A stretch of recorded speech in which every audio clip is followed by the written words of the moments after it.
It's time for Trench Talk, for your weekly dose of metal and otherwise heavy music. I am your host, FlightOfIcarus from metaltrenches.com. If you enjoy what we're doing here, or it's your first time here, please hit that subscribe button and hit that like button. Today, once again, I am very excited as this is an interview that is about 2 years in the making. Charlie Fell is a very difficult person to nail down, and finally got to sit down with him and do nearly 2 hours. Charlie Fell is perhaps most known for his work with Lord Mantis, but has also been a part of Cobalt and the most recent Abigail Williams album. Most recently, Charlie shared with me that Lord Mantis has finally reunited to create a new album. And so Charlie and I managed to cover many topics. Now, I want to give you a serious trigger warning on this one because Charlie and I really went down the rabbit hole during this interview.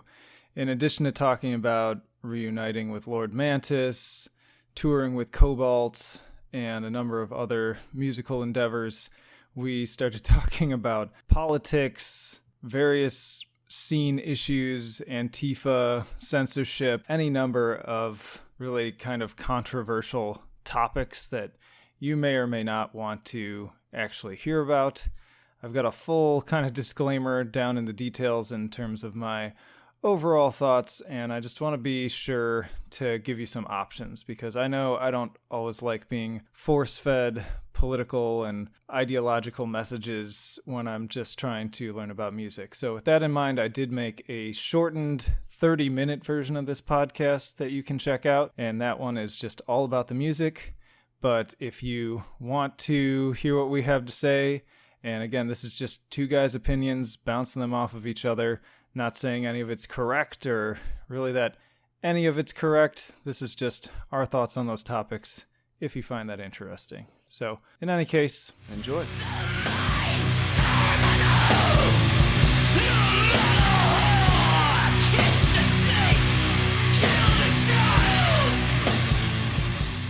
Well, speaking of a long time, I was kind of thinking back and I realized this interview is 2 years in the making at this point. I know, man. Sorry, dude. I didn't want to, I was really careful not to give out more shitty information. I realized, look, which is I'm good. not the kind of guy that can plan ahead more than 3 months. All right?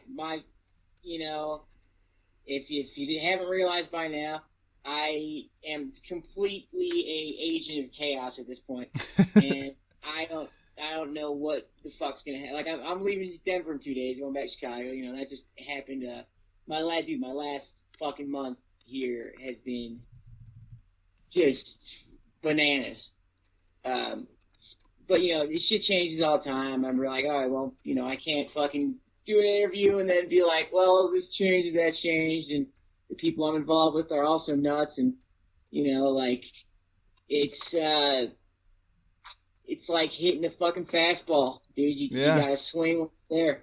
Well, I guess Yeah, I mean, it really seems like it has been totally up in the air. I mean, last time I saw you in person was at the Ash Street Saloon, and you were playing a show with Cobalt. So, what's your status with Cobalt right now? Well, as of right now, I'm still playing with Cobalt. There's just not much going on with Cobalt, Eric's taking some time with his he's in sweatpants mode, and we all go there sometimes. I don't go to sweatpants mode. I got another stupid kind of mode I go to, but it's definitely not sweatpants mode. In fact, I make a point of owning any pair of sweatpants, just for the sake of look, you put those things on, you might as well shackle yourself to your couch. Wasn't there a Seinfeld episode about that or something? I don't know. I'm sure Larry David probably made that same observation. Yeah, I did, man. He's that kind of guy.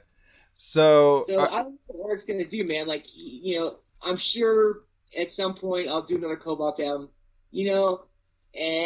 My stance with the band though is, I'm taking a step back just in general because, look, I moved out here to do Cobalt, and he never asked me to. I just did because, well, he told me he wanted to be a touring band, so I'm like, all right, I'll go full bore. I'll go full guns on it. But, I realized I was a little too fast to pull that trigger because this dude, Eric's never played in anyone else's band. he's never really had anyone else besides Phil in his band. Yeah. He doesn't know how to like run a band with somebody else. Yeah, he's kind of a lone wolf. Kind of disastrous and frustrating in dealing with the fact that like I was just not told about things. Like tours got turned down that I had no idea we even got offered, that I would have in no way ever turned down. Shows got turned down like that, you know, and that's the sweatpants mode, you know. And like I was ready to work. I came out here to work, and you know, like I was kind of like, dude, you're turning stuff down. You know, it's fine. I love you, you're my buddy, but I'm gonna, you know, take a step back. When you're ready, I'll be there. You call me up. I'll come in and do my tracks. You call me when there's a tour. But, you know, in terms of, like, I'm not going to be trying to go at it with him and carry any burden. You know what I mean? Yeah. It's definitely not like a band I will sink myself into financially or anything, man. Eric's got a lot to learn with that kind of stuff in the band. You know what I mean? Like, just in terms of running or being in a band with somebody. You know what I mean? He's got the music part fantastic. But there is a whole other aspect of being in a band that people need to learn. You know, simple stuff of managing, you know, relationships with your bandmates, keeping everybody informed, you know, how to talk to managers, how to talk to your engineers, all this shit, you know. And am I correct in saying that was the first time he had actually taken Cobalt, like, on tour? I mean, there was a small tour, and that's where Lord Mantis went out with Cobalt, like, in 2011, maybe? And that was officially the first Cobalt tour. Okay. And before that, they played three shows, and that's it. You know, one being a show in Colorado at a house where a kid got stabbed in the heart. What? It's the infamous story out here. It's funny because my roommate Shaggy, my old roommate, plays in Necrofilth. Oh, cool. He was telling me that he was at that show, and you know, there's some funny stories about that. But that's fucking nuts. Like, yeah, that was like. The only like Cobalt like Denver show story, but like yeah, it was pretty much the first Cobalt tour. You know, no one knew what to expect. You know, I think we didn't know what we were gonna make, and I kind of probably lowballed it, like in terms of like, you know, I didn't know how much success we were gonna have in the first tour, and you know, I was given the studio members who are good friends of ours. I was like, oh well, let's start out $50 a day, and you know, as like a feel it out, and you know, I think you know, they kind of were like, well, it seems like you guys are making a lot more money, and it's like, well, we kind of weren't because we had $3,000 in the hole when we started the tour, so it kind of looked bad, like we were being cheap, but we actually weren't. But I wish we would have known that we were going to make okay money, because I would have been able to like pay them more right off the bat. And then we never got around to, by the time we were doing a second tour, I broke my foot. So I think that kind of like, you know, put the band on ice for a bit, you know. Like, oh, that's like, right. I forgot about that. You had all those posts about because you fucked it up like during the tour, right? Like while you were off, weren't you in like Germany or something? It was the last show. It was in Poland. And, like, you know, we were going to play a joke on the headlining band. You know, that's like a common thing on tour. So, like, you know, me and Josh were like, fuck, we didn't prepare anything. Oh, man. Well, fuck it. Let's just get naked and run on stage and see right across the street. Rancey's playing. They're so serious. You know what I mean? Rancey's such a serious, like, you know, it'll fuck the shit up. It'll be great.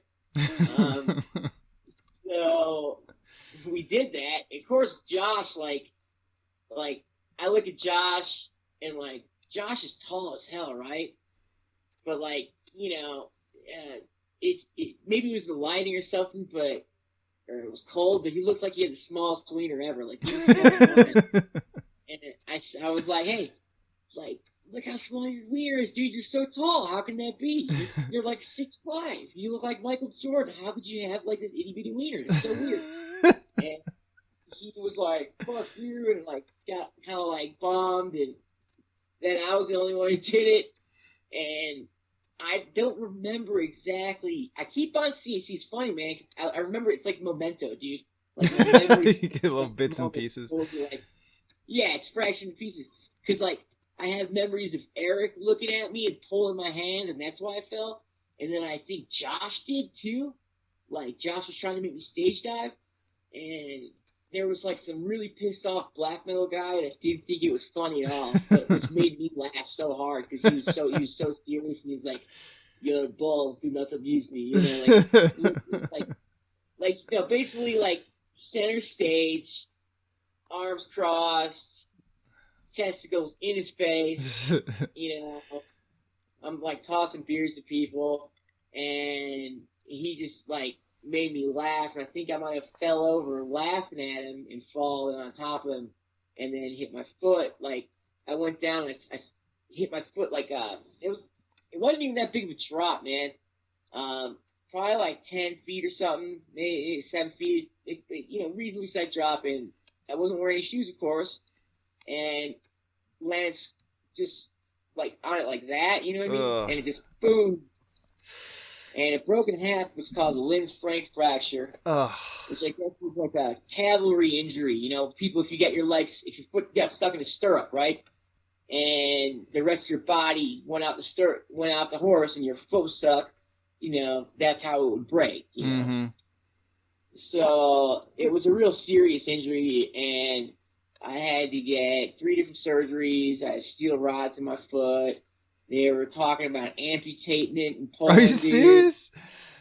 Fuck. Yeah, like they were telling me if we don't give them a gift, right? And I'm like, what do you mean a gift? Like you want like some scented soaps, like Harry and David? What do you want to do, scented hair?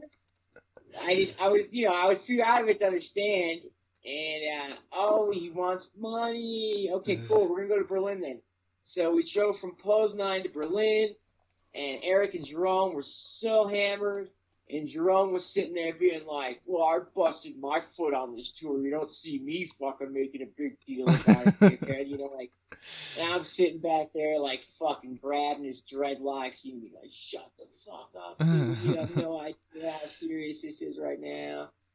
And I'm fucking naked this whole time, too, which made everything way more funny. Probably tearing up, you know. I'm a fucking wimp, dude. You know, my adrenaline gets going, and I'll start tearing up, like crying just because my adrenaline's like so intense. It's always been a thing. Like even if like I remember getting into like fights when I was younger, and like would tear up every time, even if I like won the fight, just because my adrenaline was so like whacked. But I had to do a GoFundMe to like even live. Yeah, I remember that. Yeah, I even shared it around too, because I was like, "Fuck, I want to hear some new music from this guy," so I don't want him to like appreciate it, man, because die in a hole. They don't give you a lot of support, man. Like something like that happens, and you're a musician, you don't have like a normal job. There's no disability you're getting. Yeah, no. You are. Yep. Well, especially when you're in like a foreign country too, and you're getting services over there.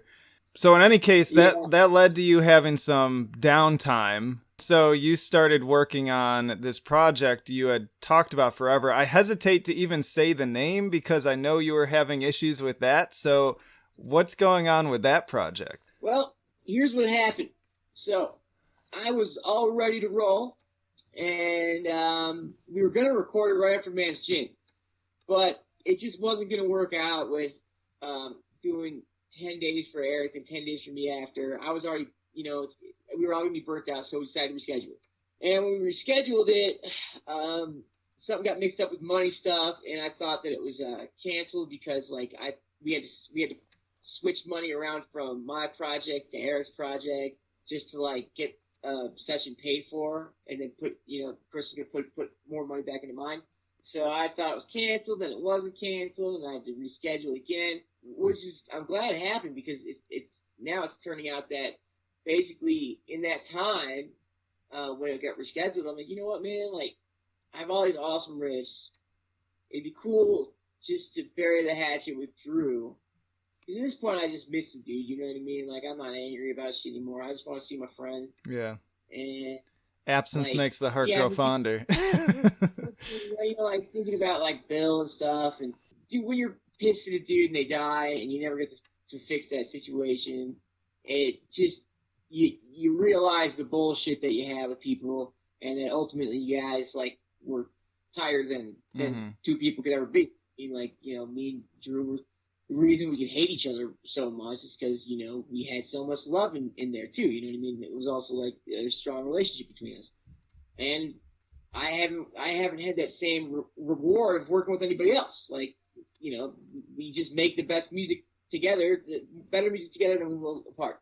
Yeah. So I mean, Death Mask is still probably one of my favorite albums of the past 10 years, I would say. It's up there. Well, I appreciate it, man. I mean, it's everything that happens with that band, I think, it's just got something special with all of us there. And like, man, like with Death Mask, even we had 2 songs a week before we recorded, right? Like, and we're doing the same thing with this. Like, I mean, I have all the ideas and I have more than enough riffs to do it, but like, I just let it go and we just let the record happen and it writes itself. Like, I do most of the lyrics in the booth, you know what I mean? And it's just cool. There. Like, yeah, dude. So like, we're doing the same thing. We're just, I was like, Drew, let's not even write anything really. Like, get some vague ideas, some riffs, some demo stuff together. Don't press it too hard. Let's do 60% of it in the studio, So we're doing the same kind of setup as we do for Death Mask. And, it was basically the songs I had, the ideas I had for Missing, except we just changed it the name to Lord Mantis because Drew's gonna be involved, and he was like, why don't we just use the Lord Mantis name? I mean, it's me and you, and we're doing the same tuning. It's gonna sound like Lord Mantis, so it is the Missing material. It's just a lot of the stuff I wrote for Missing. If I could have made a new Lord Mantis album instead of calling it Missing, I would have done that. Yeah, So, I mean, it sounds like that's what you originally wanted to do, but then all this shit went down. Yeah, and we're gonna have all the guests and stuff that we're planning for Missing. We're having there'll be special guests on the record for this one. We'll have some more friends joining us for certain tunes and stuff. The record's finally getting done, and it's starting in the 10th. 10th to the 20th. So I hope so. Here, man. Yeah, well, you just gotta hope now. You just gotta hope my car makes it to Chicago. Oh. That's the big thing, right? So I got my Volkswagen's in bad shape. Hoping makes it over there. Well, you gotta. I know a bunch of people who would be really happy to get another legit Lord Mantis record, so maybe you need to throw up a car GoFundMe before you make the trip to those people. It's like, hey, if you want to hear this, I need a new transmission. I would, dude, but like, I feel like when you're like a known, like, Yeah, I know. It's like really shitty when you're like, hey, everybody, I want money. Yeah, I hear you. And I work with those people for a living too, so yeah, I understand. Do you really? Man. Are you a counselor? Yeah, my main field's actually in counseling. God damn, dude! I just got into the methadone program not all that long ago, and I haven't used heroin for a good long bit now. Hey, good for you, man. I mean, like, I don't tell people what to do, and I try to not be that like moral voice of like, how could you possibly do that? But no, I mean, it makes me happy to hear about people getting clean, because that shit fucks you up. Like, I'm sure you know better than I do that shit fucks you up. It's not really the shit, I guess. Here's my stance on drug use, right? I have no fucking moral qualms with it. It can be very useful, man. Sometimes, you know why people use heroin and, like, speed and, like, these kind of drugs? It's because they're fucking useful, all right? Oh, yeah, it's adaptive. 100%. Yeah, people don't use for no reason. Making shitty lives better, dude. Yep. And it's for working people, dude. And the people on the street, I think, give a bad image to drug users because, listen, that's not the majority of drug addicts. Aren't the people on the street asking for fucking money, and aren't the people that steal? Oh, 100%. Yeah. Most of the people you don't know do it. There are people working with you every day. Everybody is on something. There's button-down CEOs and Fortune 500 guys using meth and shit. Totally, yeah.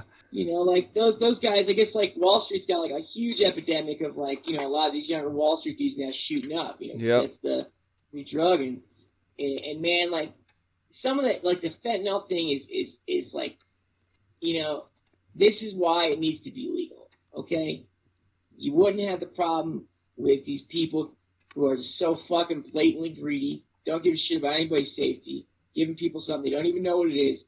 And fentanyl is complete chemical shackles, is slavery. The high is way more intense. It lasts half as long. You have to dose 3 times as many times as you would with heroin in a day. And the withdrawal is agony. So these people, man, especially in Philly, stuck in these shitty neighborhoods, they can't even leave. They're held captive there because they can't even go fucking 4 hours and without getting sick, you know? And I think that's fucking pure evil, man. And yep, I hear you. The fact that we do anything to fix that situation, and like, you know, basically the methadone program's fucked too, you know, like I have to go in every single day, go 5 a.m., you know, most of these people who go there don't have a normal job. You know, if I'm working, it's like, it's a pain in the ass to get there. And if you're late or you miss a group meeting, they hold your dose, which is basically like saying, hey, you hurt our ego, so you can go without today and get sick as fucking used. You know what I mean? And that's insane to me. Yeah, there's never been a perfect system for it. It's always been flawed. But what do you think about a fucking? I always thought this would be the best way to do it, man. You have the place, right? You have the group therapy, all that shit. They can do it if they want. They should do it. Highly recommended. And then you have a fucking vending machine, security guard in a security guarded building, 3 or 4 vending machines. It's open 24/7. That way, people can go whenever they want to go dose. You know. It's an interesting idea. I mean, it's so bad right now that I'm open to any and all creative solutions. Because, like, I mean, out here in Portland, we're having a freaking methamphetamine epidemic right now. Our young homeless population has exploded. We're number 1 in the country for young homeless. And it's so easy to get now. They can get what they need for like $5, so they can just panhandle for a few minutes, get high, and then it all spreads around, and they're all in these homeless camps that are completely out of control, and the rate of sexual assault down there is ridiculous, and it's just a fucking mess. And the current solutions are not fixing the problem. In fact, a lot of like well-intentioned people are coming up with ideas, but they end up making it worse. And I'm like, no, we need to... What's an idea that's made it worse? I'm curious, since you work in the field. I mean, you get these... the politicians get involved, and again, like, I don't think they have bad intentions, but they're also trying to get reelected. They're trying to look good, and, like, there's a certain way to talk about things now, so they'll pitch legislation that says that, like, you can't kick, like, the homeless people off of, like, your storefront or whatever, and it makes it sound like, oh, we're being nice to them. But really, we're just allowing the problem to grow, and it's just really bad. And I'm not saying, like, those people are bad people. I'm 100% with you, because I work in the field. I know all of those people are dealing with, like, severe trauma issues and all sorts of problems, and I want to help them, but that's not the way to help them. The compromising makes it worse, I think, because they'll have something that might work, right? But they compromise the shit out of it into a plan that's not going to work, but it's going to look pretty. Exactly. And that's what I see most of it as, is like, we'll make it sound nice, we'll, virtue signal that everything's great, but I mean, there's a reason why we're the worst. Like, we're literally, and we're also ranked dead last for mental health overall in the entire country. I mean, you can walk down the streets of Portland and see that right away. Yeah. Oh, it's awful. It's really awful. And it's a shame because it's a beautiful state and there's so much potential here, and the music scene has a lot of potential, but there's just a lot of bullshit going on. Yeah, I agree, man. I could never make it there, man. Some of the politics there are too extreme for me. Oh, it is. Yeah. I promised my listeners I wouldn't get too political, but Antifa runs wild out here now. Like, you can see it everywhere, and they're messing with the music scene. I got really mad last year because I was surprised, actually. They didn't boycott them in Portland, but they managed to get Take's tour shut down. I know. And they're just doing more and more shit like that. They don't understand. This is somebody's profession. Those people have kids, dude. Yeah. This is like how they're going to make money. You know what I mean? You're fucking with someone's life, and you Yeah. don't understand. I also don't understand that when you bring violence into something, when you add violence to the equation, it's not going to stop with the fucking punch in the face. It's going to escalate. You know what I'm saying? Yeah. Like, it's going to keep going up. Well, and it is like we're seeing it happen, and it's usually around like hearsay and misunderstanding too. It's like just people acting judge, jury, and executioner over things that they don't get. Like they don't get it. So that's irritating. They don't pick. When I lived in Olympia, there was a dude with a literal swastika on his head that hung out at the park, like right by like the bar I worked at, Kirk and like nobody would mess with him. Everyone would mess with like I had a cup that had said Germany on it, and I would get messed with more than that guy. I'm like, what's the point, man? You know? It's stupid. You could, because that guy's gonna kick your ass right away. That's just, you know, I guess you're not like creating riveting news when you tell someone the guy with the swastika on his head's a Nazi. Yeah. No, it's like, oh man, no kidding. Well, I mean, I know it's really cliche to say you catch more flies with honey, but it's absolutely true. When you push back against somebody like that, you know, no matter how much you disagree with them, you're not changing their mind. Like the worst case scenario, even if you're right about the person, now you've just like pushed them even further into that extreme, and they're just digging their heels in. Where I've had conversations with plenty of people that I can recall where, because I was able to just be like, hey, what's going on? And we just like talk through it. They were more open to hear what I had to say. It's like that guy, I forget his name off the top of my head now, but I've talked about him a few times. But there's this black guy who goes around befriending KKK members. KKK guys, yes. People give him shit. The black people are giving shit all the time. Yeah. He went and he did a documentary. He met with Black Lives Matter, and they basically called him an Uncle Tom and told him to go fuck off. But I'm like, dude, how many KKK members have you gotten to give up their robes? And we're talking like high-ranking members. So I'm like, man, if you have a problem with these people, bring them in. Like, don't push them away. This guy moved in, who's a member of the Aryan Brotherhood, ABT gang, you know, prison gang. Big ass pitbull, you know, like super vicious, nicest dude. You know what I mean? He's been super nice to me. He's the only guy who's been responsible and respectful of everything. But like, you know, I'm like, hey man, you know, I'm a Jew. You know, like we talked about it. You know, like I'm understand. Like, listen, I know he's like, oh, I'm not really ready. I had to do this shit because I was in prison. You know, like, you know, I didn't want to get killed or raped and shit. You know, so you pick a side. You have to, and I get that. You know, I think that's a lot of. You have to understand the circumstances, I guess, for some people, and you can't just have a fixed black and white attitude.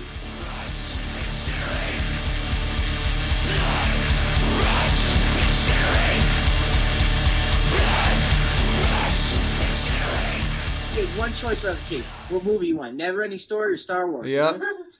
Yeah, I really think we were better for it. I mean, that's you know, I don't want to get too far into like counseling stuff, but that's a big percentage of what I work with now. Like I work with a bunch of different programs, but one is kids coming into the emergency room that get directed to us because they're having a mental health issue. And sometimes it's kids that are literally suicidal or homicidal because they got like their tablet taken away. It's that bad. Like it's really bad. That's a thing now. It's totally a thing. And like I get it, and I feel for those kids because I know how addictive it is when you're staring at that screen for a long time. I used to play video games for like 8 hours a day, so I get it. But like it's bad. It's really bad. Yeah. That's how old are these kids? Like are they like teenagers or anywhere from 6 to 18? Like it really runs the gamut. All right, so I know your listeners don't want to hear this stuff, but I'm selfish and I want to hear this stuff.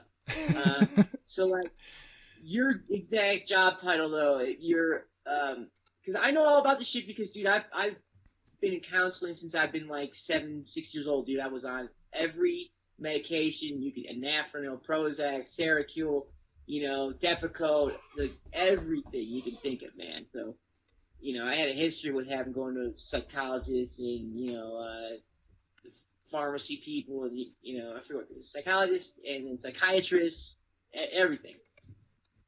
So you don't work with just addiction stuff. You work with like kids with like behavior problems and stuff like Yeah, that. yeah. It's I've done kind of everything. I worked for almost 5 years in a residential lockdown facility with like magnetic doors for boys. At school. And I've worked with the school staff. Now I work with community programs, the emergency room, all like high intensity kids, anything from like physical aggression to suicidal, self-harm, problem sexual behaviors too. Like I've seen it all and I've heard it all. My specialty is really in trauma. Like I've found that like 95% of these kids have like PTSD or some sort of like trauma history, like usually They don't really even know it, early. probably. Some of them it's just a matter of helping them understand, because like some of them the trauma happened when they were like 1 year old and they don't fucking remember it, but it's like hardwired into their system. So a lot of work with that. And so I've heard, like, I do like trauma. Well, I don't do it directly anymore. I work with like teams that I kind of work through the treatment plans and stuff. But, I used to in residential sit down with these kids and we'd do trauma narratives and we'd help them like process through their trauma and learn to cope with it. And so I heard every like fucked up, horrible story you could think of. And my job was to just ask them for more detail and help them, like, and it's hard at first, but I would see them get better, which is cool. But What's crazy about that, and I think I think when your first memory or something is something like violent or like an attack or what I mean. My first memory, first thing I can remember is being attacked by a dog, and it was in front of my house in Skokie. Or no, it was Rogers Park, and like I was outside. I was wearing snowsuits. I was wearing 2 snowsuits. Super cold that day. Blizzard. My brother was out with me, and we ran over to the park. We're playing at the park, and we run home, and maybe like a block away, I saw this giant dog. It looked like my mind's eye. It looks like a wolf. mm-hmm. And it's like running at me. And my brother runs inside. I was literally frozen in fear. I couldn't move. I remember trying to move. I tried to run. I couldn't run. Like, my limbs just didn't work. And the thing, bam, pounced on me. And it just, like, was chewing up my suit, like, scratching me, biting me. And my parents just happened to, like, come home at that same time. And my dad was able to get inside and call the cops. And basically was, like, fighting it off and keep his detention so it wouldn't, like, keep messing me up. Cop came, and the dog goes right after the cop, and it's freezing outside. One of these super cold Chicago days, and they shoot it with a shotgun. Oh my god! It blows up. Oh my god! The dog's like literally like blood mist. You know what I mean? Frozen in the air. And I remember for like years, dude. Like even still to this day, man. Like sometimes I wake up and I'll see a red mist. If I'm having like a really shitty dream, I'll panic and I'll wake up and it'll be like a red spot in my vision. How old were you when this happened? I was like three. Yeah, I mean they say that's like the key period too, because like the most brain growth that you have happens in those first 3 years, and what's developing during that time is a lot of emotional and like fight or flight response stuff. And so if something happens during that period, it can totally fuck up the wiring, for lack of a better phrasing right now. And so you end up with this like literally neuronally messed up, lower part of your brain that is not able to process like anxiety properly. So you end up having just like higher stress levels in general because you're kind of like always on alert, and then it's easier to like set it off to the extreme. It's really interesting. I mean, a lot of fights, man. I was very violent as a kid. I had very violent thoughts, and like me and Eric have actually talked about this, man, because he had similar stuff in his head when he was a kid, man. But like, I was sitting like thinking about like torturing people, like filing their fucking teeth out, and like fucked up shit, man. When I was like a kid. Yeah. And all the drawings from when I was a little kid, my mom had a bunch of my drawings, dude, like demons and like fucking like crazy ass. Hold on a second, someone's calling me. There we go. It's crazy ass like stories about like there was this monster that was ripping people's heads off in elevators and shit, you know, and like wearing the face like a mask, you know. And I was in 4th grade right now, you know. I was like, man, no wonder I got moved to schools like every week, you know.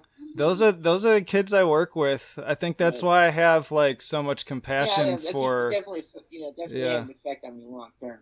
Yeah, but yeah, man. I mean, I feel like that's part of why I got more interested in metal on some level, because I feel like a lot of metal is just like expressions of people's trauma. And I'm just drawn to that, so it just interests me. It has to be. Yeah. I was watching, there's a new Netflix documentary on Ted Bundy, and it's super fascinating. Like, I knew a lot of that stuff already, but I'm super interested in... I've always been interested in serial killers, too, for that reason. Because I'm always... just, like, everybody gets wrapped up in, like, what they did and how they did it, but I'm always sitting there like, okay, why, though? Like, what was going on? And then I hear about their childhoods, and I'm like, yep, there you go again. It's that early shit. That day, man. And why, like, what makes the school shootings and all this shit really bad in this country, man, is because I think it's not just the guns, man. I think the guns are a big part because it makes it easy, right? Right. So we have easy access. We have, like, you know, there's always be violent culture in the media. But it's not that simple. It's the fact that, like, this country thrives on in order to win, someone has to lose. So we're always making victims here. And those people grow resentful, you know. Yep. There's a lot of people who've been fucked over and are pissed. Yep. More so here because of the way we set our values up in this country, the way we have this like animal mentality of like, if you want to have money, someone else has to lose money. Like, it doesn't have to be that way. Yeah. That's not how it should be. And I think what you're saying earlier about why none of this shit's gonna work, like with the drug stuff and counseling, and with the politicians, is because their system of reward is based on their reelection. Yep. It's not based on what they do in office. Yep. 100%. I mean that, and I agree with that. And I get in a lot of arguments with people, and they get mad at me, and they think I'm some like right winger half the time because like I don't agree with the Democrats.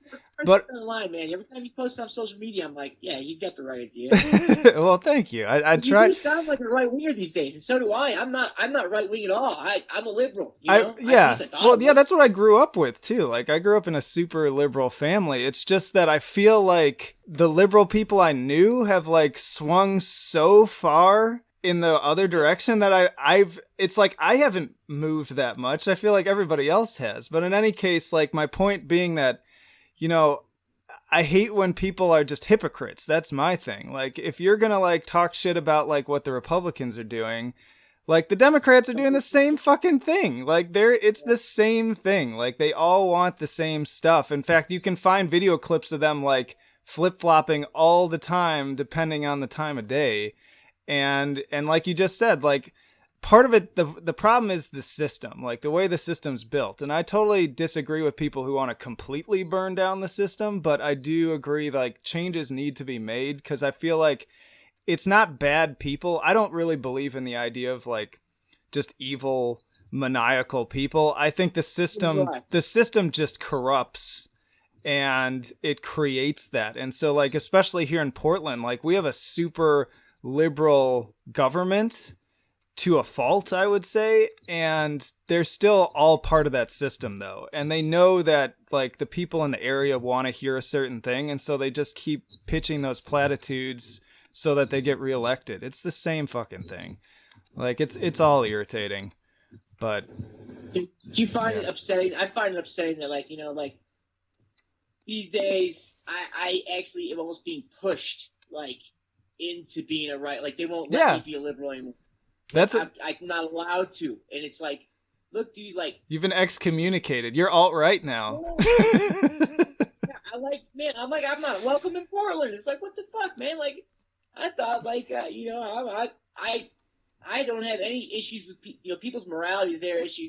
Any kind of like politics about that, like identity politics, whatever. Let people be their thing. But I think shit like in the metal scene, like this festival that Kim Kelly's doing, makes a mockery of the people who are like, you know, have different issues or a different creed or different sexuality. Like the whole sexuality thing with people like in the metal scene. Like, they're doing like the first anti-fascist queer metal fest. But look, every metal fest is anti-fascist by default. You know, that's the first thing. And like, by doing it with like making a point, saying that these are queer bands. It's like, look, if the only reason people are going to come see them is because they're queer bands, because no one knows these bands, it's basically like making it the Special Olympics, because people are there because they're like to put their dick in. They like to put their dick in the butthole, so I'm going to go see them. It's fucking. I agree with that. In a way, yeah, it does feel kind of wrong, because in a way you're like, it feels like you're tokenizing them. And I'm like, no, let's get these bands up there on their merits. Like, I can think of so many bands that I just happen to find out later on that they have gay or trans members, and they're fucking good bands. And I'm like, that's the way it should be. Like, be a good band. Be a good band, and we don't give a shit, like, about anything else. Like, do you? I think most people don't. I think most people looking at that festival bill are like, what the fuck? I have to go to this thing now, because if I don't go to this, then everyone's going to think I'm a fucking asshole who voted for Trump. It's like a setup on this, you know what I mean? Like, the shit I'm saying right now, I'm going to get fucking, like, I know it. I know lambasted for it. I'm crucified, you know? It's hard.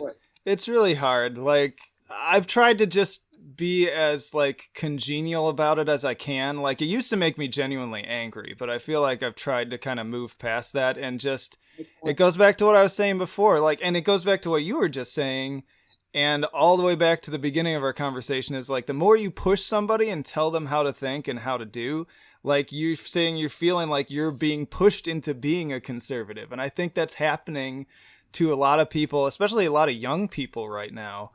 And I'm kind of laughing in my head to see, I think in 10 years, there's going to be a wave of like really conservative young people as a result of this. And I don't know if that's going to be a good thing. Like, I don't know. But it's going to happen.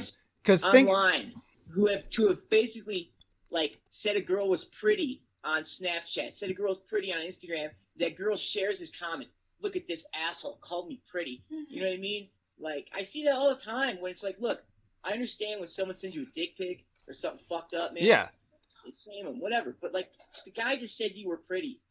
That's it, really. And he's trying to hit on you. Do you want no one to ever try to hit on you? I mean, it's, like, too fucked up now. And it's like, that's become a thing where it's like, well, unless it's the right guy, because if the right guy sends me that message, then it's not, you know, it's not shameful. But if the wrong guy sends me, then it's shameful, and I'm going to shame him. Yeah. It's up, man. Yeah, it's become very complicated. And again, I'm not going to say that like all of this stuff is bad. I think there are good elements of some of this stuff that's happening, but there's been a fallout of a lot of negative stuff.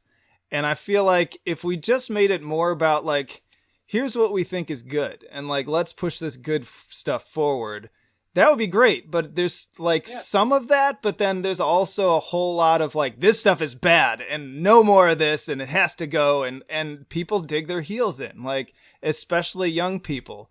I mean, I can attest to having kids of my own, and also remember being a kid that the more my parents would say, don't do that, like, I was the first one to fucking want to go do it. Like, that's just how kids are. There's just so many examples. I was actually pleased, another random non sequitur, like, I get annoyed with all these celebrities jumping into it too, including musicians. Like, I kind of got annoyed when, like, I'm an Every Time I Die fan, and then when I found out he was, like, saying fuck Trump on stage, like, I'm not even a Trump fan, but don't get in front of your fans and, like, talk shit to them just because they disagree with you. Like, that just strikes me as really not metal. Like, I think of metal as very, like, it's supposed to be very, like, you come as you are, and you're here because you share this love of this music, and you're allowed to think and dress and act however you want to. And now you've got people in the scene who are trying to dictate the uniform and the gospel. Police the scene. That's what people say. You hear that? Police the scene? Oh, police the scene, man. Don't let these people at your show. Yeah, Fuck that's I don't care if someone disagrees with me, man. You can come to my show. I don't care if you're the most, like, you know, I don't care if you hate brown-haired people who are Jewish and fucking kind of chubby and have stupid tattoos. It's me. Like, I don't care. Come to my show. You're welcome. Like, it's about catharsis, man. It's not about who you are, politics. And people have to learn to that you can be friends with people who disagree with you. You don't have to 100%. In fact, it's a good thing. Like, that's the other problem with the internet and social media is we're all getting in these bubbles where you have a bunch of yes men around you, and it's so bad for your character. Like, it turns you into a shitty person, regardless of which side you're on. Whether you're a hardcore conservative or a hardcore liberal, if you surround yourself with people that just agree with you all the time, even if you're wrong, that's going to turn you into a fucking terrible person.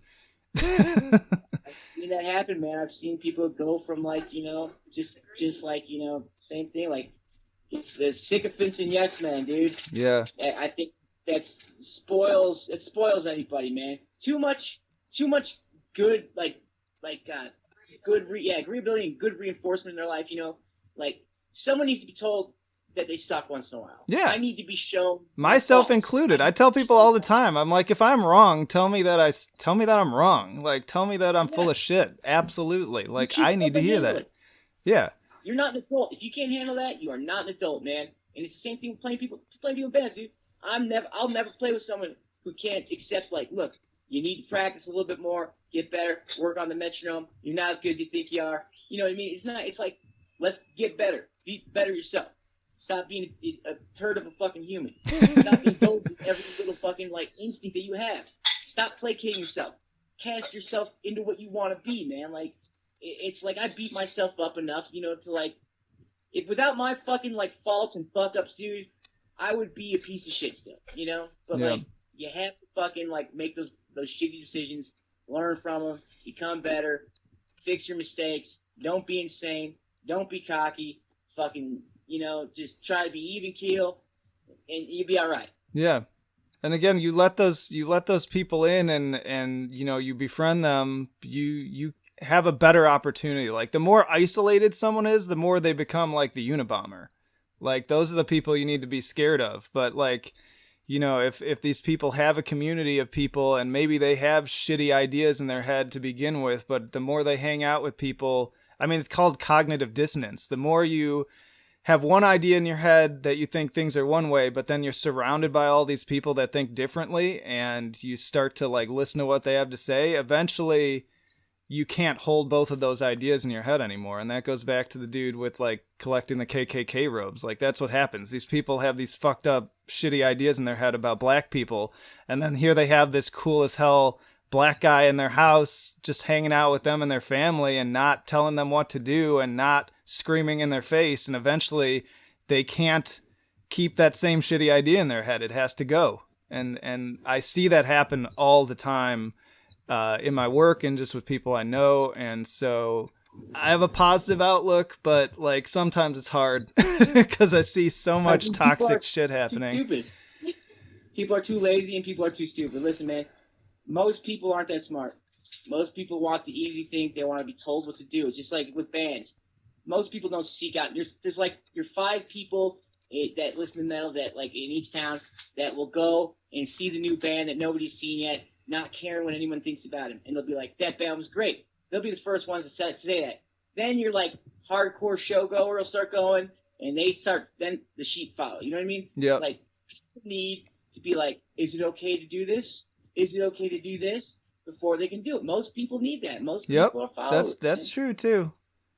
I mean, there's a whole philosophy in my work that it's all a matter of skill problems, not will problems. So, like, applying this to, like, families again, like, we tell the parents, like, it's not that your kid just is willful and wants to be an asshole.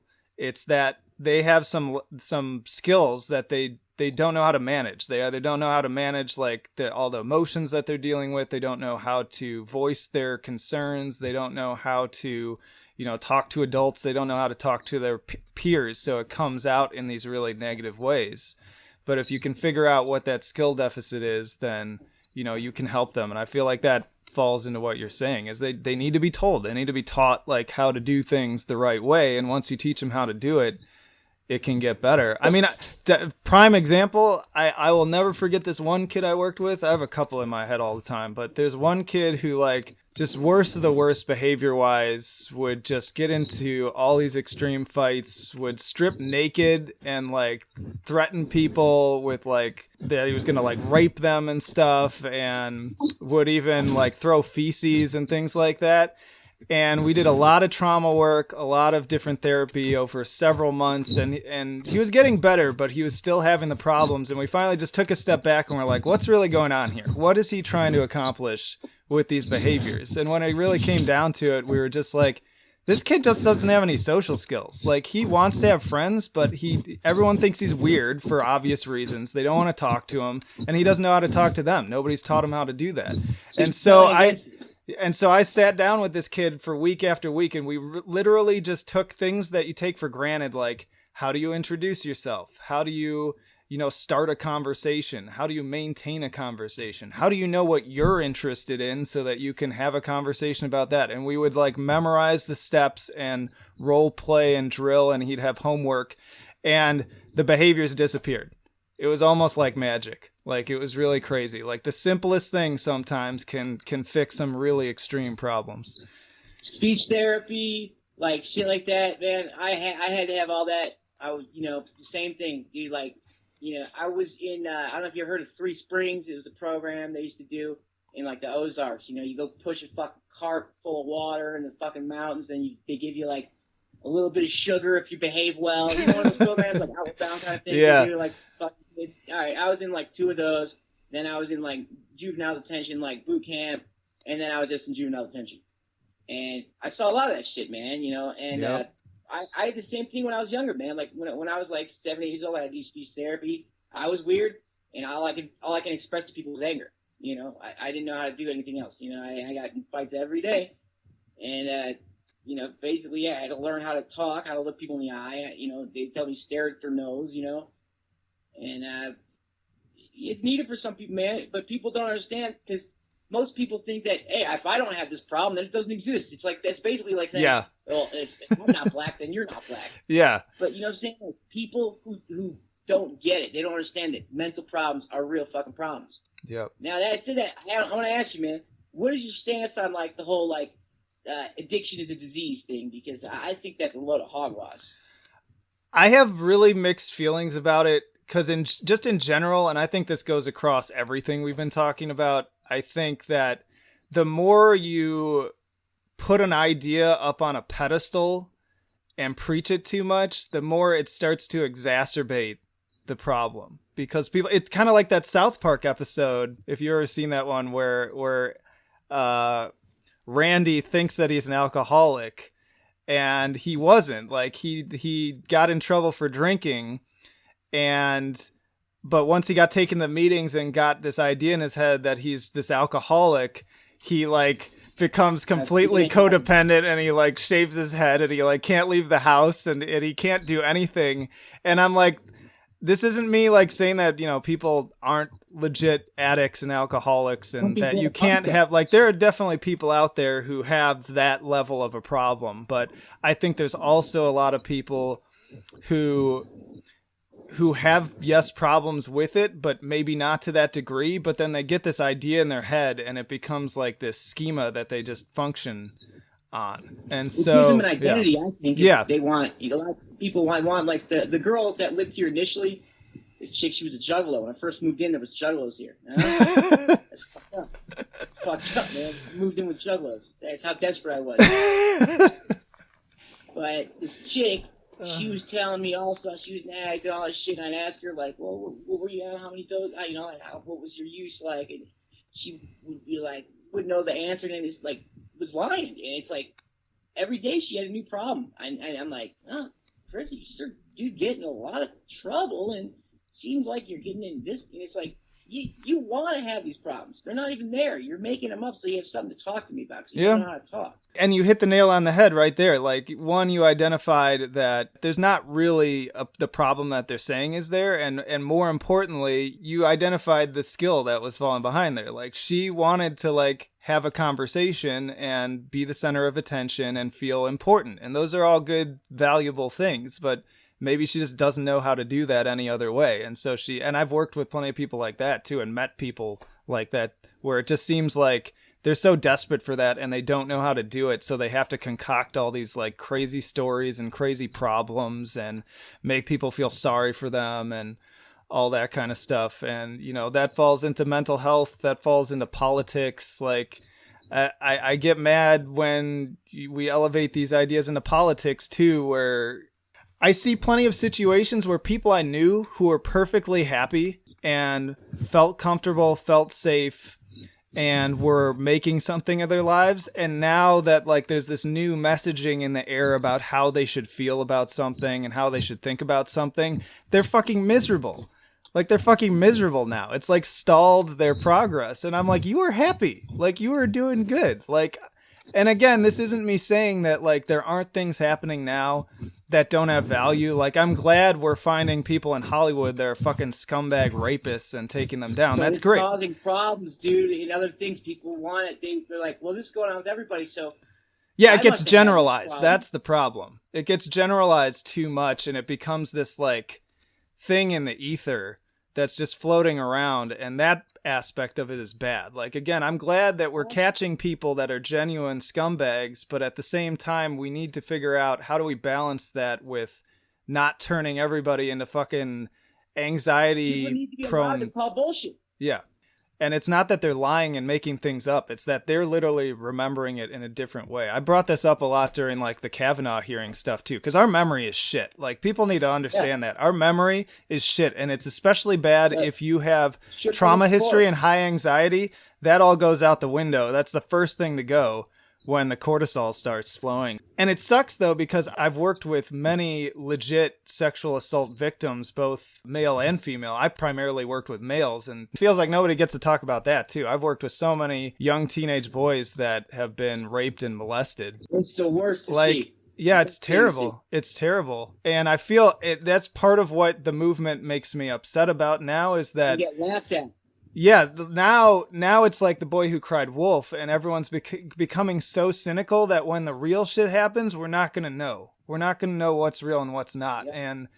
And so you've got one group saying like just believe everyone, but unfortunately the reality is human beings are assholes and they lie. And or are just they're messed up in the head and they need some help and don't really understand what happened to them.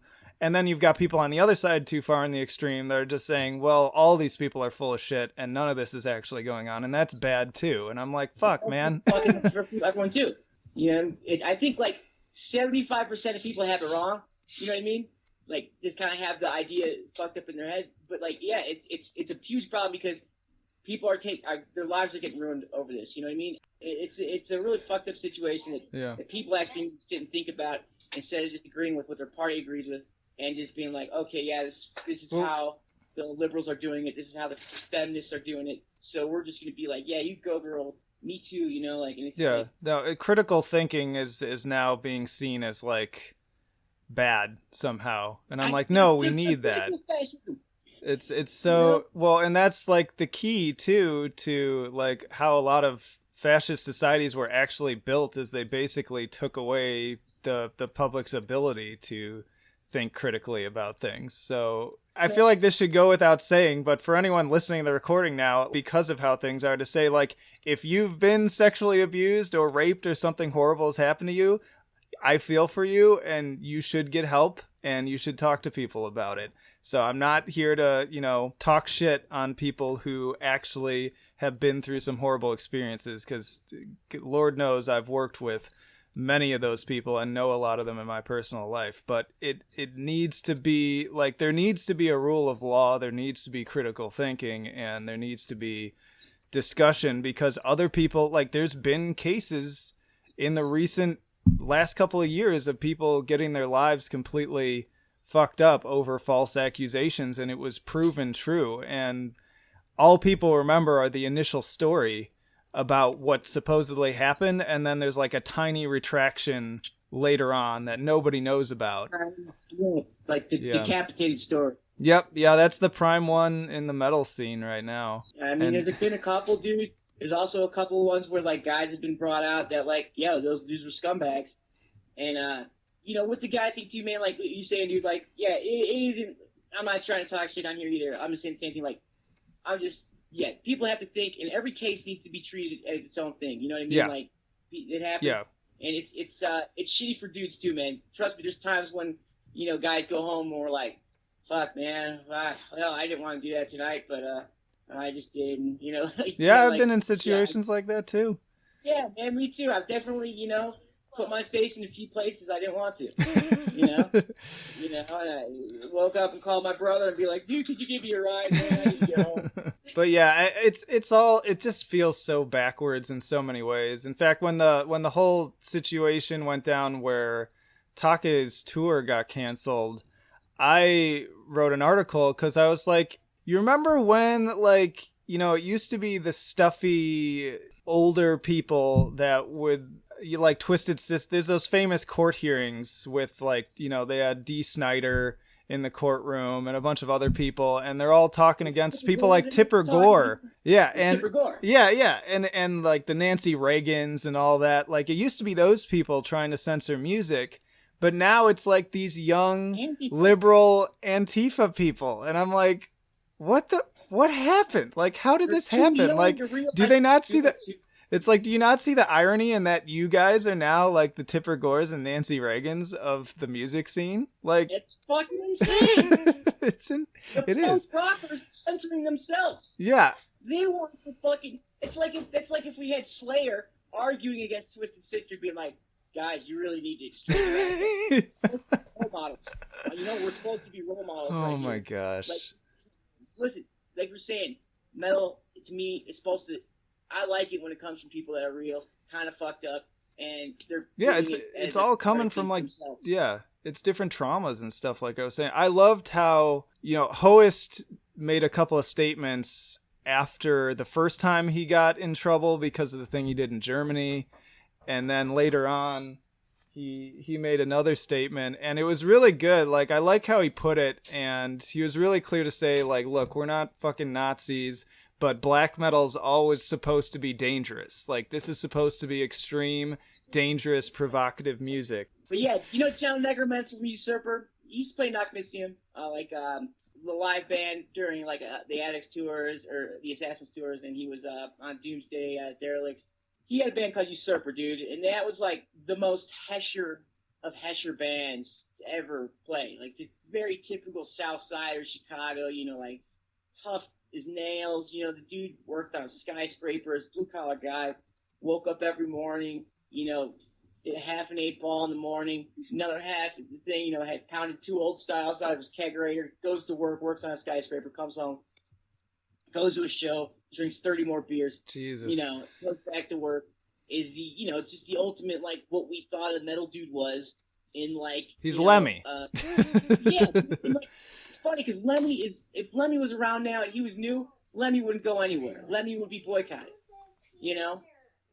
Which is funny because those people, oh, Lemmy's got it. It's like, you don't like anything he stands for because, you know, like... Yeah, that's the thing. Like, people, I'm sure the people who are all sad when he died are all fucking, like, half of them are these people that are, like, railing against exactly that. Like...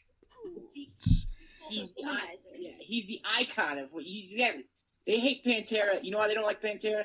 Because they were an undeniably great band with great riffs. They don't like it because it's too manly. It's too macho. It's got toxic too much masculinity, like, man. You know, a lot of, and I felt it myself, man. It's people that really have been involved with metal their whole life. You know, I mean, I've been going to shows since I've been like, you know, 13 years old, 12 years old, and you know, it's a huge part of my life. A lot of those people, like me, I have shitty social skills for the most part, all right? I'm not going to work my way up and think about it like a career and like, you know, social ladder and shit. But people who are good at that are usually people who are not fucked up. They're people that are very together, have a very good face that they could put out to people. They have a very good facade, and they can act like the role model. They can put all their skeletons, fucking bury them deep, and basically just the people in charge now are people that, like, you know... I feel like it's just been, especially in the past 5 years or so, it's just made this complete 180. And I find myself looking around and not recognizing this scene that, like, there's still, I mean, don't get me wrong, there's still so much awesome stuff happening, and there's so many amazing bands coming out and cool people I'm meeting. But then there's also just this whole, and I keep hearing this from a number of people, and some people won't talk openly about it, and others will, but it's just so strange to me. It's just been really bizarre. I feel like I'm in the Twilight Zone half the time, and I've been fortunate enough to not witness it go down like in person at a show yet, but I feel like it's only a matter of time. I mean, that's mostly just because I barely have time to get out to shows anymore. Yeah. But what do you mean by personally see it happen at shows? Like, I know there have been shows where like Antifa came up to literally like boycott and shit like that. Like, I have not been personally witness to stuff like that. I mostly go to shows. Everybody's cool. I don't get in arguments with people. I've had a few people bring up politics and start, going on the whole like, yeah, fuck Trump, blah blah blah. And again, like, don't get me wrong, I'm no particular fan of the guy, but I just like don't really, I don't want to. Yeah, it's like we all know, and I don't want to talk about that. I'm here to have fun, drink beer, and watch some awesome bands. And I'll say something like that. I'll just be like, oh, can we not? And they're usually like, okay, and they switch gears, and they don't get butthurt about it. So that's mostly been cool, and I've been pleasantly surprised by that, because I'm like basically in the Antifa capital of the USA. Like, Portland is known. Yeah. You've seen the YouTube videos probably. Like, that's right, just in my downtown, people, directing traffic, hitting people's windows with batons and nonsense. But for me, fortunately, it's been pretty cool, and hopefully it stays that way. I don't know. Some people might listen to this and get pissed off. Sometimes if you want that Antifa action. I've had shows canceled, man. Yeah, I believe it. That sucks. It's like, man, I wanted those people to see the band. I wanted to play. But, it's just like, one of these days, man, I think a lot of these kids in the Antifa are going to get older. They're going to have more shit in their life happen. Like, I'm sorry, but when you're fucking 21, 24... and you're doughy-eyed, yep. You haven't had shit happen to you, you haven't had your ass kicked, really, you haven't had life hand you just fucking melon after melon after melon, you know what I mean? Like, you don't know yet, man. Yeah. You haven't learned. Yeah. I'll admit it, I didn't know shit when I was 21. I feel like I didn't know shit when I was 25. Like, you're constantly learning stuff. So, I hope so. Don't listen to people that disagree with you, you know what I mean? Yeah. I'm hoping you're right, and most of these people end up growing out of it, but in the meantime it is pretty fucking annoying.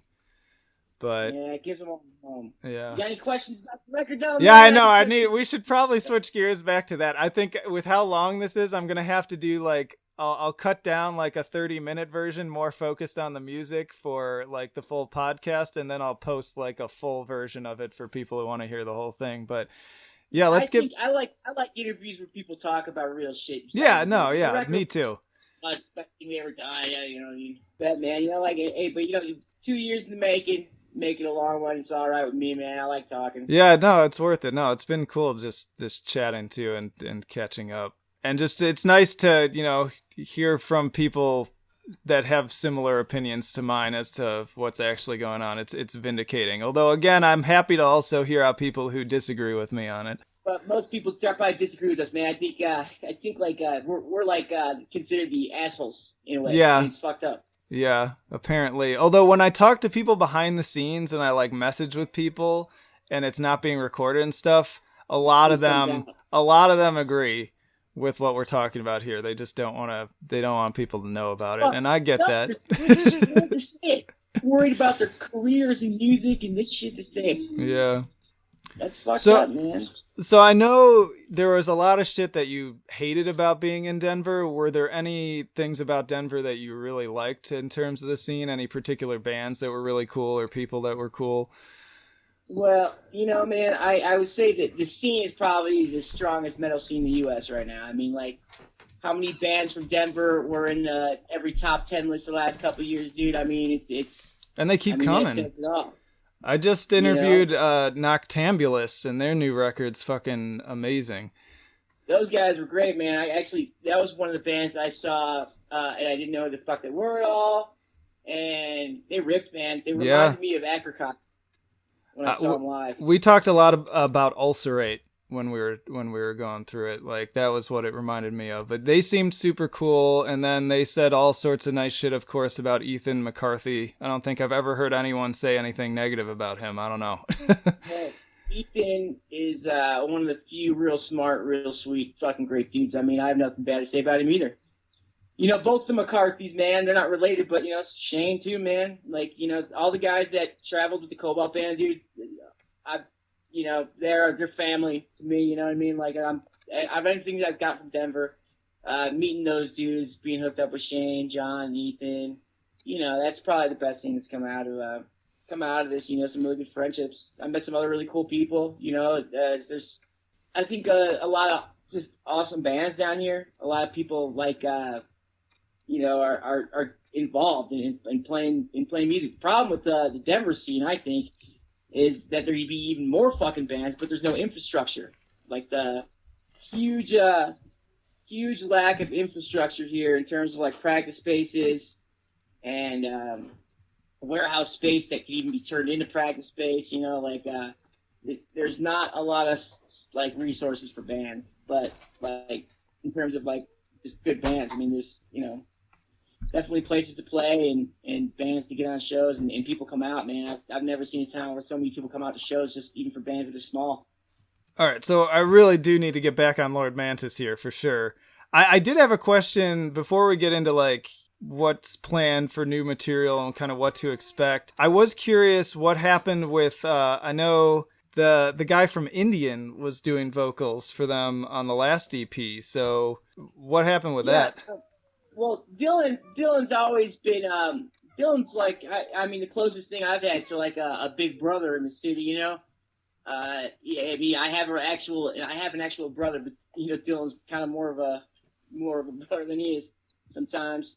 I'm sorry, Dan, I don't mean to throw him out. Shoot, but like Dylan critiqued me real hard, man. Like when I was younger, like I met him when I was 22. I had auditioned to play drums for Indian then, and me and Dylan got along really well, and he really wanted me to play in the band with him, but I did not get along with Ron. I get along with him now, but like they were on some shit back then, they had some weird quirks about him, and that's why I always hear when people talk about Indians, like, oh, those guys are assholes. I mean, they're quirky, they're weird dudes. Those guys also are 100% who they claim to be and who they say they are on the music, Like, they're not putting on a show for anybody. They're not doing this for social stat. They do this for the same reason I do it. You know what I mean? It's all for catharsis. And I think that's why a lot of people respect him. But Dylan will also be involved in this record. He's coming in to do vocals on a song or two with me. And that's cool. He always sits in. I'm excited about that though, because I love both of your voices. They're definitely different, but they've both got this insanely just wretched, disgusting quality to them. So to hear those back to back would be really cool. I had to try to outdo them, man. That was like, I was like, you think you're such fucking hot shit, man. I'll do stuff. I'll beat you at your own game. Was kind of my plan, but over the years, man, there used to be kind of a hatred there between us two, and there was always a jealousy. Like Indian would always book shows when Lord Mantis was playing in something, so like Billy would have to choose. Like it's asshole shit like that all the fucking time, man. They were always fucking with us and trying to like, almost like keep us down. Not they weren't really trying to keep us down, but like there was some jealousy for sure. But we're now like real close, dude. So I wouldn't want to write it without him, man. Like, he deserves to be there, and a lot of this record, in a way, is kind of all of us dealing with Bill's death, Yeah. So I haven't really dealt with it because I haven't been in Chicago and around these people to deal with it with them, Like, until you mourn with the people that you were around in that experience. And I don't know, it's kind of like we need to do this for our own sakes to get over this chapter and not be dragged by it, And there's a lot to be said about replacing him with another drummer, and Bill was such a unique drummer, and having somebody fill that shoes and being like, I don't know if it's going to work with somebody else, but having to give it a go, So it's going to be different, man. But, yeah, like, Dylan's been involved to answer that question, man, Well, that's cool, though. I mean, I feel like, even though we went on this whole political tangent, it sounds like, you guys had a lot of bullshit going on in a lot of different directions. And in a strange way, I'm sure this record's going to be, as disgusting as ever, but it's going to be like this coming together, kind of like put aside your bullshit sort of thing, too, which is sort of beautiful in a way, brings a tear to the eye. the vibe is so fucking present already, right? Like, and just what we've been writing, and I tell you, like, since the communication block between me and Drew's gone now, we've never really. Everyone always says this, but like, it's true. We've never worked better together. Like, we're just writing a song a fucking minute, and everything's. It's no effort, and when it's no effort, that's when I realize it's flowing out of your head just like a laser. That's when I think you get the best stuff. Totally. And like, if there's any vibe to it that's clear to me, is it's less self-deprecating and self-pity and more anger, I think, and it's a lot more pissed, man. There's a lot more riffs, and it's unapologetically catchy in some points, but like riffy and pissed off. But so is Death Mask, though, I think. Like, there's a lot of parts of Death Mask that I would call catchy. Like, they get stuck in your head. That's what catchy is. Like, sure, it's, yeah. It's by design, but like, it's even more of that. Like, riffs like the whip in the body. I think it almost has some of the we're a better band now, so it has that kind with Death Mask where it's not like a freshman effort like Perverter was.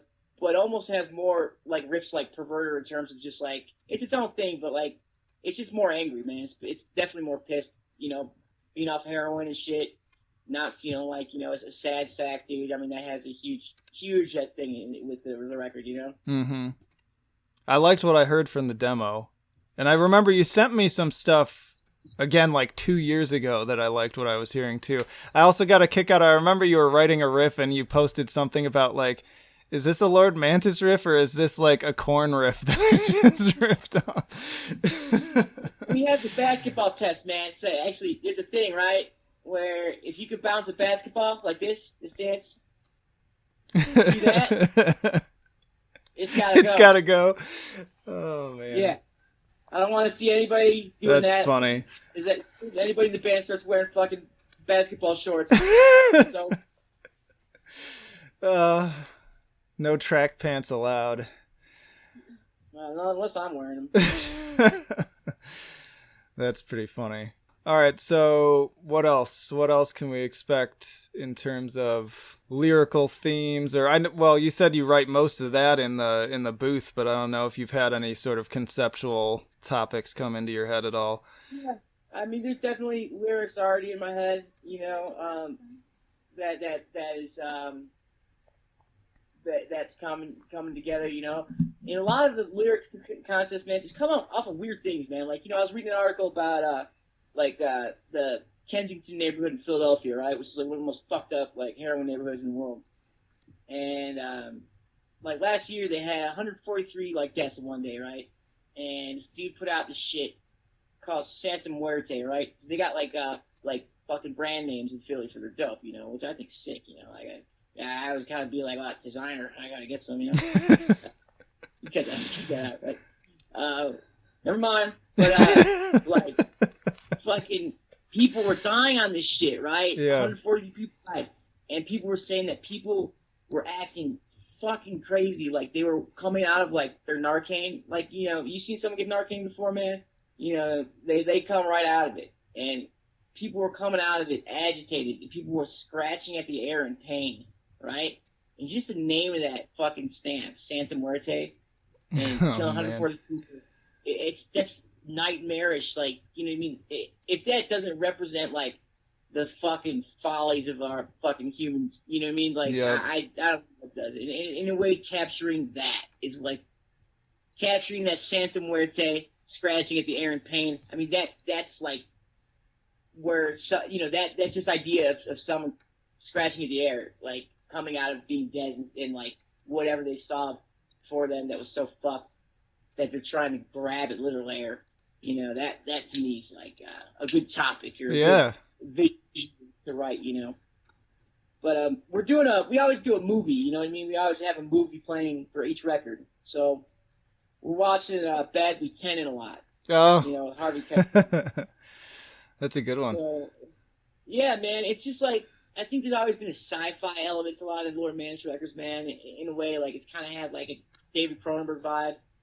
Oh, yeah. This one's just, there's been so much rough living from all of us, so much fucking bitterness, so much fucking just like, we didn't deserve the fucking hand that we got dealt, you know, like all of us just being pissed about where we ended up and how this band ended up, all of us being split up, fucking losing somebody, you know, losing everything and just pissed, you know. And I think Harvey Keitel's character in that really, I think, defines my vibe to this record and energy that I want to bring to it and what I want people to see out of it. The scene, him smoking crack, fucking naked in the apartment, you know, and like, just like, but him being the biggest fuck up ever, but him being the fucking only guy that can crack the case with, like, you know, when those kids raped that nun, you know? Yeah.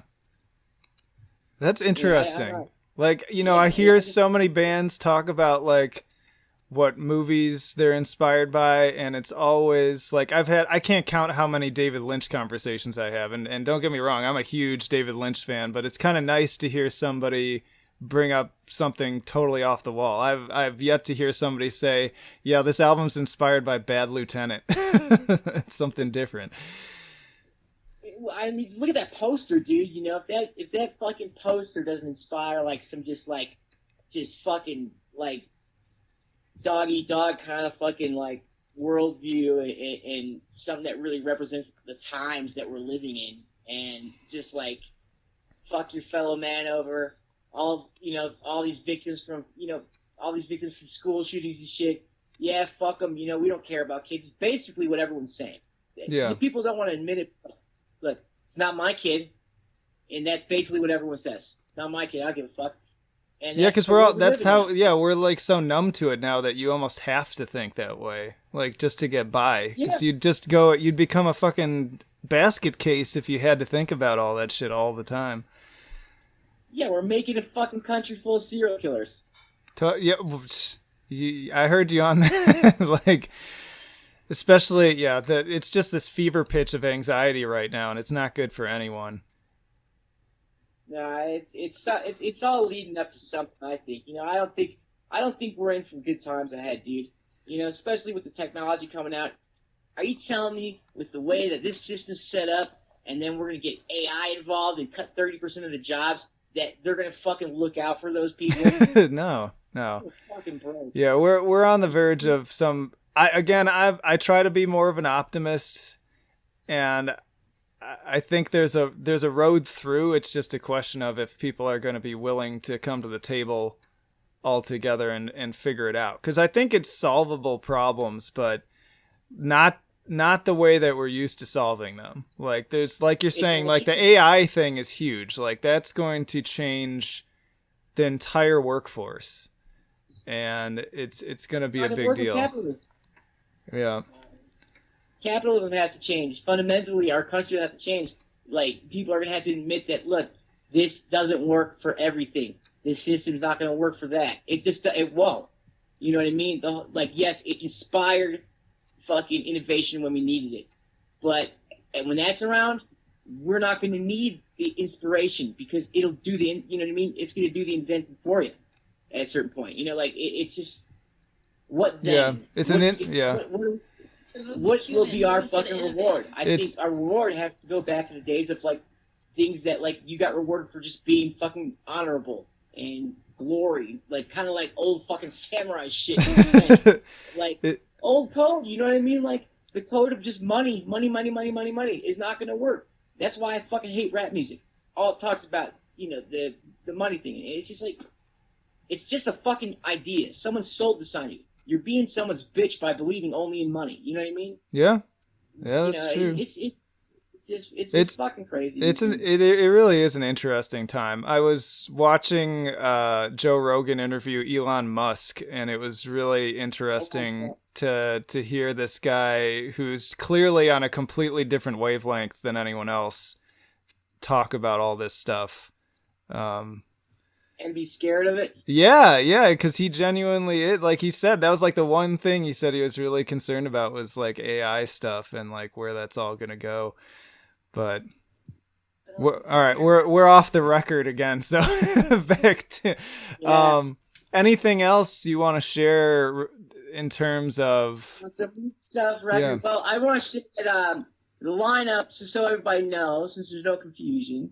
The lineup for this record, the main core lineup, is going to be Andrew Markuszewski, Ken Bergeron, myself, and we have drummer Dan Klein, who was an awesome drummer in Chicago. I've known for a long time. Played in the band Finn. Really great, like, two-piece black metal from Chicago. He runs Iron Hand Studios. He's a great engineer.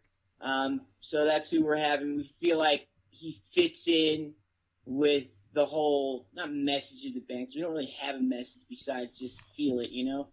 But he just fits in with the personalities. He's a level-headed dude. He's not doing this to make it a career. He's not doing this to be, like, you know, a rock star. Just all we care about is making good records, and that's all he cares about. So, you know, I think that's why we picked him. It's just like, there's a lot of different talk of a lot of different guys and different people that we could have had and a lot of these hotshot drummers. But, you know, with those guys, I always feel like, you know, you never know how much work they're going to put into it. You know, like, I know that Dan's going to put everything he has into it, and we'll put the work in before we go in. And, you know, I'm confident in it. And it was a very hard decision to even do this, to do it under the Lord Mantis name with a different drummer. So, you know, like, we're all fully confident, man. And, you know, trust that the only thing I give a fuck about my life to a detriment is making good records. You know? That's all I care, man. It's the only thing I want. When I'm 50 years old, I know I'm not going to be rich. I know I'm not going to be fucking anything like whatever. I'm just another fucking turd in a turd salad.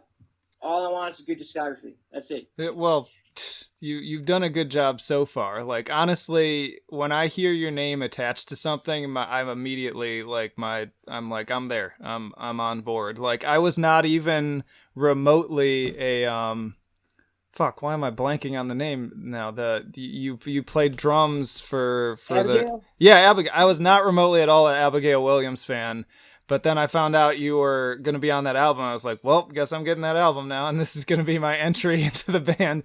And it was a pretty fucking rad album. But yeah, and I think and I know other people out there that are like that. So yeah, I've been just waiting. You know, I'm like, I don't care if it's Cobalt, I don't care if it's Missing, I don't care if it's Lord Mantis. Like, I just want to hear what crazy shit comes out of this guy's mouth, because it's always fucking intense. Oh, man, you know, like, I appreciate the support over the years, dude, because it's not something I get all the time, you know? Oh, I believe it.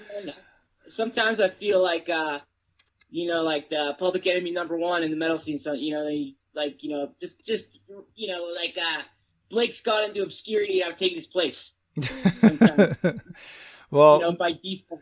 Nobody's 100% good or 100% bad. I mean, that's the way I look at it. Everybody's capable of some good and some bad, and you know that's the other thing too. Is I'm a big believer in that expression of like, don't, you know, people who live in glass houses shouldn't throw rocks, and we all live in fucking glass houses. That's the reality of it. We've all done some shit that we are not proud of and probably should have done differently, and that's just the way things are. That sums up this whole conversation. I think that actually, that should be a good last thought too, man. It's like, listen, what I was trying to say to people is like, all of us are guilty. You want to examine anybody's past. You want to go through the fucking garbage of anyone, which we are all allowed to do now because everyone's on social media and everyone has to be looked at as a person instead of just like, dude, like back in the day, I didn't know who the fuck these musicians were playing in the bands I like. They were just some guy's name on a record, man. And now there's behaviors behind them. There's morals. Can I subscribe to the man? You know, do I support the person behind the art? And it's like, it's not what it's about. It's about this record, the CD. Don't look any further. There doesn't even need to be names on it. You know, next band I do, I'm not even putting fucking names on it. It should be names, man, because people need to get back to that point, dude. That's like, an interesting idea, yeah. it doesn't matter who's fucking involved. I'm sick of hearing about whose side are you going to be on. All this is doing is ramping up hatred between fucking your fellow man, your brother. You know what I mean? That's all it does. You're gearing up for a civil war. And I didn't think about this until you said it, but because I'd always thought of a lot of these black metal bands, I thought they were just trying to be like spooky and like mysterious by just going by like a letter or something. I see more and more bands doing this where you never see their face, and they don't use their real name, and they just go by like a number or a letter or something. And now part of me is wondering, like, are they doing what you're just talking about? Are they like purposely making it 100% about the music so that you can't project anything else into it based on the band members? I'm sure. I think a lot of the people who in that scene care so much about it that they don't want to pervert it with a fucking name and with an ego and with a founder and a president and a face. I feel like I fucked up already with Mantis having that on there. You know, I wish I could go back and be nameless dude on the albums. Well, either way, I'm excited to hear it. Do you have, I know it's always touchy to talk about this, but do you have kind of a timeline at all in mind? Yeah, absolutely, man. Like, we're going to start recording February 10th, which is like in a week. So we're going to try to, you know, document as much of it, I guess, as possible, just so people know what's happening. Because I think, you know, like I said, my life is fucking perpetual chaos. So I think people, you know what I mean, lost faith in my ability to get a record done, which I understand. But we're going to be getting it out, like, hopefully, like, spring, summer, man. Like, it'll be quick, you know. We're basically handling everything we can ourselves.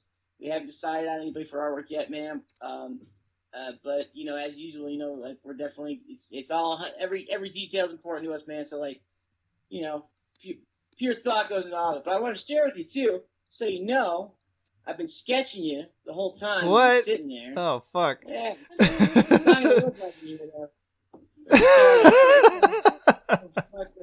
I love it. You're going to have to scan me a copy of that for sure. And I'll send that to you, all right? Yeah, please do. Dude, I'm going to put that up on the Facebook page and shit too. I started doing art recently, man. Like, I just been watching YouTube and, like, how to fucking draw, get some basic shit. I never drew in my fucking life. I actually really enjoyed it, man. It's like, give me, it's therapeutic too. Yeah. Well, cool, man. Do you have is there a label involved? Profound Lore, man. Profound Lore again? All right, cool. Yeah, they always put out good shit. And album title or too early for that? Well, I think we'll release that a different day, but I got a name in mind. So. All right, fair enough. I think I got plenty out of you in this. Fuck, how long has it been? Almost 2 hours. This was almost like it. Fuck, you know, when I started doing this, I was like, I would really love to do this Joe Rogan style, where it's like 2-3 hours interviews with people, because you get a lot more interesting discussion, but it's just not always plausible for me.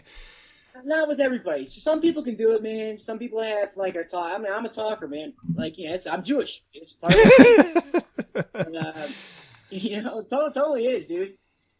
Yeah, I smell like pastrami right now, even. But just another like, alt-right Jew, you know.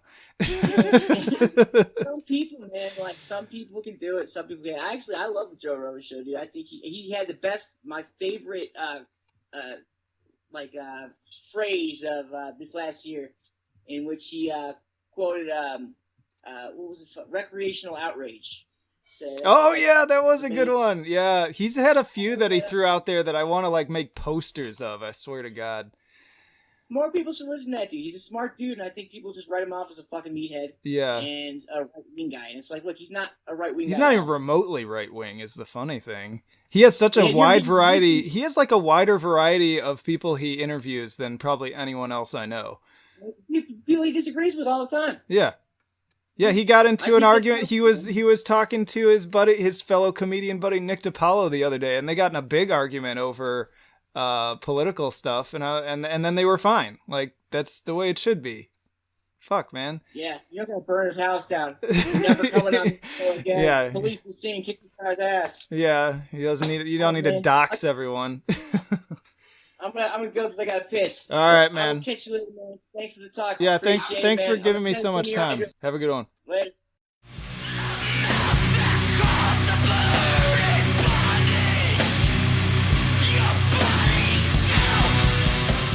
Alright, hope you enjoyed that. Always a pleasure to talk with Charlie. As always, thank you for listening. Please hit that subscribe button, like the video if you enjoyed it. If you really want to support what we're doing, consider checking out our Patreon. But for now, I am signing off, and I will see you in the trenches.